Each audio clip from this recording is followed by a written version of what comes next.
ಕನ್ನಡ ಸದಸ್ಯರ ಗುಂಪಿಗೆ ಸೇರಲು 14 ಎಂಇಎಸ್ ಸದಸ್ಯರು ರೆಡಿಯಾಗಿದ್ದಾರೆ.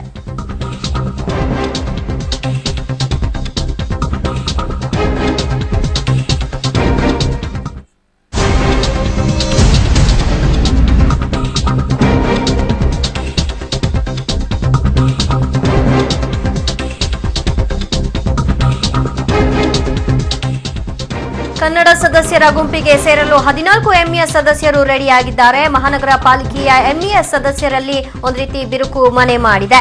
ಮೇಯರ್ ಉಪಮೇಯರ್ ಕರಾಳ ದಿನ ಆಚರಣೆ ಬಳಿಕ ಈ ಬಿರುಕು ಏರ್ಪಟ್ಟಿದೆ. ಕನ್ನಡ ಸದಸ್ಯರ ಜೊತೆಗೆ ಅಧಿಕಾರ ಹಂಚಿಕೆ ಕುರಿತು ಮಾತುಕತೆ ನಡೀತಾ ಇದೆ. ಬೆಳಗಾವಿ ಮಹಾನಗರ ಪಾಲಿಕೆ ಸೂಪರ್ ಸೀಡ್ ಆಗದಿದ್ರೆ ಮಾತುಕತೆಗೆ ಸಿದ್ಧ ಅನ್ನುವಂತಹ ಮಾತುಗಳು ಕೇಳಿಬರ್ತಾ ಇದೆ. ಶಾಸಕ ಸತೀಶ್ ಜಾರಕಿಹೊಳಿ ನೇತೃತ್ವದಲ್ಲಿ ಹೊಸ ಸೂತ್ರಕ್ಕೆ ಸಿದ್ಧತೆ ನಡೆಯಲಾಗ್ತಾ ಇದೆ. ಸತೀಶ್ ಜಾರಕಿಹೊಳಿ ಭೇಟಿ ಮಾಡಿದ್ದಾರೆ. ಪಾಲಿಕೆ ಸದಸ್ಯರು ನಗರದ ಜಾಧವನಗರದ ನಿವಾಸದಲ್ಲಿ ಭೇಟಿ ಮಾಡಿ ಮಾತುಕತೆಯನ್ನ ನಡೆಸ್ತಾ ಇದ್ದಾರೆ.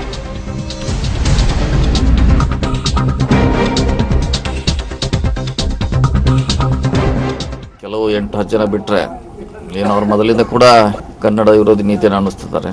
ಮಿಕ್ಕಿದವ್ರು ಮರಾಠಿ ಭಾಷಿಕರು ಚುನಾವಣೆಯಲ್ಲಿ ಬಂದರೂ ಕೂಡ ಅವರು ಮುಖ್ಯ ಉದ್ದೇಶ ಬೆಳಗಾವಿ ಡೆವಲಪ್ ಆಗಬೇಕು. ಕಳೆದ 3 ವರ್ಷಗಳಿಂದ ಏನಾಗಿರುವಂಥ ಡೆವಲಪ್ ಹಿಂದೆ ಇತಿಹಾಸದಲ್ಲಿ ಕೂಡ ಯಾವಾಗ ಆಗಿಲ್ಲ. ಸೊ ಅದೇ ಮುಂದುವರಿಬೇಕಂತ ಅವ್ರು ಕೂಡ ಆಸೆ ಇದೆ. ಯಾರೋ ಕೆಲವರು ಜನ ತಪ್ಪು ಮಾಡಿದ್ದು ಇಡೀ ಮಹಾನಗರ ಪಾಲಿಕೆ ಶಿಕ್ಷೆ ಆಗಬಾರ್ದು. ಯಾರು ಇಂಡಿವಿಜುವಲ್ ಆಗಿದ್ರೆ ಅವ್ರಿಗೆ ಆಗೋದು ನಾವು ಕೂಡ ಮುಂಚೆ ಅಂತ ಹೇಳ್ತಾ ಇದ್ದೀವಿ. ಅವರು ಕೂಡ ಎಲ್ಲರದ್ದು ವಾದ ಅದೇ ಇದೆ. ಸೊ ಆ ರೀತಿ ಆಕ್ಷನ್ ಆದರೆ ಒಳ್ಳೇದಾಗ್ತೈತೆ. ಯಾಕೆಂದರೆ ಅವರು ಡೆವಲಪ್ಮೆಂಟ್ ಈಗಾಗಲೇ ಕೆಲವು ಮಾಡಿದ್ದಾರೆ, ಇನ್ನೂ ಮಾಡಬೇಕಾಗಿದೆ. ಇನ್ನೂ 2 ವರ್ಷ ಅವ್ರ ಅವಧಿ ಇದೆ, ಅದನ್ನು ಪೂರ್ಣ ಮಾಡುವಂತ ಬಯಸ್ತಾರೆ. ಈಗಾಗಲೇ ಅವರು ಇದ್ದಾರೆ, ಅವರು ಓಪನ್ ಆಗಿ ಹೇಳಿದ್ದಾರೆ, ಮಂತ್ರಿಗಳು ಮುಂದೆ ಹೇಳಿದ್ದಾರೆ, ಸರ್ಕಾರ ಮುಂದೆ ಹೇಳಿದ್ದಾರೆ, ನಮ್ಮ ಮುಂದೆ ಹೇಳಿದ್ದಾರೆ, ಶಾಸಕರ ಮುಂದೆ ಹೇಳಿದ್ದಾರೆ. ನಾವೆಲ್ಲ ಒಟ್ಟಾಗಿ ಬೆಳಗಾವಿ ಅಭಿವೃದ್ಧಿ ಕಡೆ ನಾವೊಂದು ಗುಂಪಾಗಿ ಇರ್ತೀವಿ. ಯಾರು ತಪ್ಪು ಮಾಡಿದಾರೋ ಅವ್ರು ಆಕ್ಷನ್ ಮಾಡಂತ ಅವರು ಹೇಳ್ತಿದ್ದಾರೆ, ನಾವು ಕೂಡ ಹೇಳಿದ್ದೀವಿ. ಈ ಕುರಿತಾಗಿ ಹೆಚ್ಚಿನ ಡೀಟೇಲ್ಸ್ ಕೊಡ್ತಾರೆ ನಮ್ಮ ಪ್ರತಿನಿಧಿ ದಿಲೀಪ್. ಶಾಸಕ ಸತೀಶ್ ಜಾರಕಿಹೊಳಿ ನೇತೃತ್ವದಲ್ಲಿ ಹೊಸ ಸೂತ್ರಕ್ಕೆ ಸಿದ್ಧತೆಯನ್ನ ಮಾಡಿಕೊಳ್ಳಲಾಗಿದೆ. ಸದಸ್ಯರು ಭೇಟಿ ಮಾಡಿದ್ರು, ಮಾತುಕತೆಯನ್ನ ನಡೆಸಿದ್ರು. ಈ ಸಂದರ್ಭದಲ್ಲಿ ಏನೆಲ್ಲ ವಿಚಾರಗಳು ಹೊರಹೊಮ್ಮಿದ್ವು? ಮುಖ್ಯವಾಗಿ ದಿವ್ಯ ಏನಂತಂದ್ರೆ ಸತೀಶ್ ಜಾರಕಿಹೊಳಿ ಭೇಟಿ ಮಾಡಿದಂತ ಏನು 14 ಜನರ ಎಂಇಎಸ್ ಪಾಲಿಕೆ ಸದಸ್ಯರ ತಂಡ ಏನಿದೆ, ಈಗಾಗಲೇ ನಾವು ಯಾವುದೇ ಷರತ್ತು ನೀಡದೇನೆ ನಿಮ್ಗೆ ಸಪೋರ್ಟ್ ಅನ್ನು ಮಾಡ್ತಾ ಇದ್ದೀವಿ. ಯಾವುದೋ ಕಾರಣಕ್ಕೂ ಸೂಪರ್ ಸೀಡ್ ಆಗೋದು ಬೇಡ. ಯಾಕಂದ್ರೆ ಬೆಳಗಾವಿ ಏನು ಅಂತಂದ್ರೆ ಬಹಳಷ್ಟು ಅಭಿವೃದ್ಧಿಯ ಹಂತದಲ್ಲಿದೆ. ಈ ಸಮಯದಲ್ಲಿ ಸೂಪರ್ ಸೀಡ್ ಇದ್ರೆ ಬಹಳ ಸಮಸ್ಯೆ ಆಗುವಂಥದ್ದು. ಹೀಗಾಗಿ ಯಾರು ತಪ್ಪಿಸಿದ್ದಾರೆ ಅವ್ರ ಮೇಲೆ ಖಂಡಿತವಾಗಿಯೂ ಕಾನೂನು ಕ್ರಮ, ಕಠಿಣ ಕ್ರಮ ತಗೊಳ್ಳಿ. ಆದ್ರೆ ನಾವೇನು ತಪ್ಪು ಮಾಡಿಲ್ಲ ನಮ್ಮ ಮೇಲೆ. ಯಾಕೆ ಮತ್ತೆ ಈಗಾಗಲೇ ನಾವೇನಂತಂದ್ರೆ ನೀವು ಎಲ್ಲಿ ಹೇಳ್ತೀರಲ್ಲಿ ನಾವು ಸಪೋರ್ಟ್ ಮಾಡಕ್ ರೆಡಿ ಇದೀವಿ ಅಂತ ಹೇಳಿ ಎಂಇಎಸ್ ಸದಸ್ಯರು ತಿಳಿಸಿರೋದು.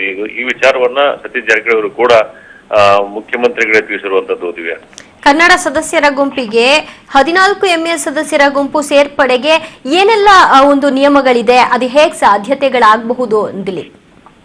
ಬಹುತೇಕ ಈಗಾಗಲೇ ಏನಂತಂದ್ರೆ ಮೇಯರ್ ಮತ್ತು ಉಪಮೇಯರ್ ಅವಧಿ ಮುಗಿದಿರೋದ್ರಿಂದ ಮುಂದಿನ ತಿಂಗಳು 10ನೇ ತಾರೀಕಿಗೆ ಚುನಾವಣಾ ಪ್ರಕ್ರಿಯೆ ಆರಂಭ ಆಗುತ್ತೆ. ಹೀಗಾಗಿ ಇಲ್ಲಿ ಇದೊಂದೇನು ಡೆವಲಪ್ಮೆಂಟ್ ಇದೆ, ಬಹಳಷ್ಟು ದೊಡ್ಡದಾದ ಡೆವಲಪ್ಮೆಂಟ್ ಅನ್ನ ಹೇಳ್ಬೋದು. ಈಗ ಬರುವ ಏನು ಅಂತಂದ್ರೆ ಮೇಯರ್ ಉಪಮೇಯರ್ ಚುನಾವಣೆಯಲ್ಲಿ ಕನ್ನಡದ ಮೇಯರ್ ಆಗುವುದು ಬಹುತೇಕ ಖಚಿತವಾಗಿರುತ್ತೆ. ಹೀಗಾಗಿ ಈಗ ವೇದಿಕೆ ಸಿದ್ಧಪಡಿಸಲಾಗಿದೆ. ಎಲ್ಲವನ್ನೂ ಕೂಡ ಸತೀಶ್ ಜಾರಕಿಹೊಳಿ ಅವರು ಸಿದ್ಧಪಡಿಸಿಕೊಂಡಿದ್ದಾರೆ. ಯಾವುದೇ ಕಾರಣಕ್ಕೂ ಯಾವುದೇ ಅಡೆತಡೆ ಬರದ ಹಾಗೆ, ಮತ್ತೆ ಅವ್ರಿಗೂ ಕೂಡ ಏನಂತಾರೆ ಒಂದು ಉಪಮೇಯರ್ ಸ್ಥಾನ ಕೊಡಬೇಕು, ಮತ್ತೆ ಕನ್ನಡದಲ್ಲೇ ಎಲ್ಲ ವಿಚಾರಗಳು ವ್ಯವಹಾರಗಳು ಆಗ್ಬೇಕು, ಮತ್ತೆ ಸುಗಮವಾಗಿ ನಡಿಬೇಕಂತ ಎಲ್ಲ ವಿಚಾರಗಳನ್ನ ಮೊನ್ನೆ ಏನು ಮುಖ್ಯಮಂತ್ರಿಗಳು ಬೆಳಗಾವಿಗೆ ಬಂದಿದ್ರು ಅವಾಗ ಕೂಡ ಖುದ್ದಾಗಿ ಸತೀಶ್ ಜಾರಕಿಹೊಳಿ ಅವರು ಮಾತನಾಡಿ ಈ ವಿಚಾರ ಬಗ್ಗೆ ಯಾವುದೇ ಕಾರಣಕ್ಕೂ ಸೂಪರ್ ಸೀಡ್ ಮಾಡೋದು ಬೇಡ, ಕಠಿಣ ಕ್ರಮ ತಗೊಳ್ಳೋದು ಬೇಡ, ಏನು ಮೇಯರ್ ಉಪಮೇಯರ್ ತಪ್ಪು ಮಾಡಿದರೆ ಅವ್ರ ಮೇಲೆ ಒಂದು ಕಠಿಣ ಕ್ರಮ ತಗೊಳ್ಳಿ ಅಂತ ಹೇಳಿ ವಿಚಾರವನ್ನ ಮುಖ್ಯಮಂತ್ರಿಗಳು ಕೂಡ ತಿಳಿಸಿದ್ದಾರೆ. ದಿವ್ಯಾ, ಥ್ಯಾಂಕ್ ಯು ದಿಲೀಪ್ ನಿಮ್ಮೆಲ್ಲ ಮಾಹಿತಿಗೆ.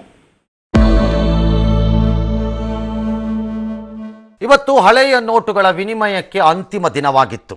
ಈ ಬಗ್ಗೆ ಜನ ಕೂಡ ಊಹಾಪೋಹಗಳಲ್ಲಿ ಸಿಕ್ಕಾಕೊಂಡು ನರಳುತ್ತಿದ್ರು. ಆದರೆ ಕೇಂದ್ರ ಸರ್ಕಾರ ಎಲ್ಲದಕ್ಕೂ ತೆರೆ ಎಳೆದಿದೆ.